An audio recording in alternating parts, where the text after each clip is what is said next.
ভাঙা মূর্তি বা ছবি ভগবানের পুজো করা উচিত কি? পুজো করলে কি হয়?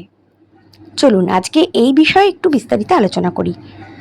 ধর্মীয় দৃষ্টিভঙ্গিতে ভাঙা মূর্তি বা ছেঁড়া ভগবানের ছবি বা ক্ষতিগ্রস্ত মূর্তি পূজা করা কিন্তু উচিত নয়। এটা বেশিরভাগ শাস্ত্র ও আচার অনুসারে মানা হয়ে থাকে। কারণ মূলত হচ্ছে প্রতীকী, প্রকৃতি ও আধ্যাত্মিক কিছু কারণ এখানে পাওয়া যায়। কেন পুজো করবেন না? ভাঙা মূর্তি আদেও কি শক্তির প্রকাশ সম্পূর্ণ পায়? ভাঙা মূর্তি মানেই তো অসম্পূর্ণতার প্রতীক। সেখানে ভগবানের শক্তি বিকাশ কিভাবে পাবে, তাই নয় কি? এছাড়া ভাঙা মূর্তি পুজো করা মানে আপনি তো ভগবানকে সেভাবে শ্রদ্ধাই করতে পারছেন না, তার বদলে তাকে অশ্রদ্ধা করা হচ্ছে। অশ্রদ্ধার ইঙ্গিত দেয় দেবতার রূপ ক্ষতিগ্রস্ত অবস্থায় রাখা মানে ভক্তি কোনোভাবেই সেখানে আসবে না। ভক্তির সঙ্গে সেটা মানানসই নয়।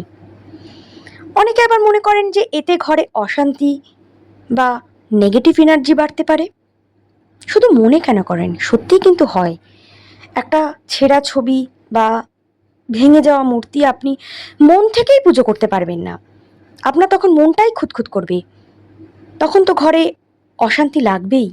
আপনার মনই যদি শুদ্ধ না থাকে, মনই যদি অস্থির থাকে, সেখানে তো নেগেটিভ এনার্জি বাড়তে বাধ্য। কি করা উচিত তাহলে?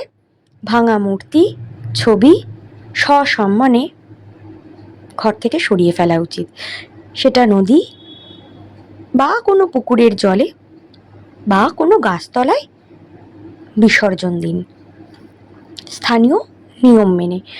স্থানীয় নিয়ম বলতে আপনি নদীর জলে ভাসিয়ে দিতে পারেন, ভগবানের কাছে ক্ষমা চেয়ে, বা কোনো গাছের তলায় বসিয়ে দিতে পারেন ভগবানের কাছে ক্ষমা চেয়ে, অথবা পরিষ্কার কাপড়ে জড়িয়ে কোনো পবিত্র স্থানে রেখেও দিতে পারেন। তারপর নতুন মূর্তি এনে, নতুন ছবি এনে সেখানে স্থাপন করে পুজো করুন। ভয় পাওয়ার কিছু নেই, এটা শাস্ত্রীয় নিয়ম, বিশ্বাসের বিষয়। কেন অমঙ্গল হবে? অমঙ্গল হবে এমনটা নয়। আসল বিষয় হলো ভক্তি, শ্রদ্ধা। হাত থেকে পিছলে যেতেই পারে। হ্যাঁ, যখন ভোলেনাথের মূর্তি আমরা অনেক সময় মধু, ঘি এইসব মাখিয়ে স্নান করাই। এমন একটা ঘটনাও আছে, একটা বাচ্চা ছেলে, সে যখন ভোলেনাথকে স্নান করাচ্ছিল, তার হাত থেকে সেই মূর্তিটা পড়ে যায় এবং মূর্তিটা খণ্ডিত হয়ে যায়। তো সে তো তখন ভীষণ ভয় পেয়ে গেছে যে আমার মূর্তিটা ভেঙে গেল। কিন্তু একটা বাচ্চা ছেলের মনের ভেতর তো কোনো পাপ নেই, সে তো ভক্তি সহকারে পুজো করছিল।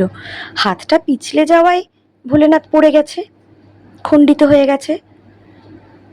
সারা সংসারের ভার যিনি বহন করছেন, তাকে কি একটা বাচ্চা ছেলে ধরে রাখতে পারে? আপনিই বলুন। তাই মন যদি পরিষ্কার থাকে, ভক্তি যদি পরিষ্কার হয়, শুদ্ধ হয়, খণ্ডিত মূর্তি সেখান থেকে সরিয়ে ফেলে নতুন মূর্তি এনে প্রতিষ্ঠা করে ভগবানের কাছে মার্জনা চেয়ে, ক্ষমা চেয়ে আপনি যদি তাকে আবার আরাধনা করতে পারেন, সেক্ষেত্রে ভয়ের কিছু নেই, কোনো অমঙ্গলই ঘটে না।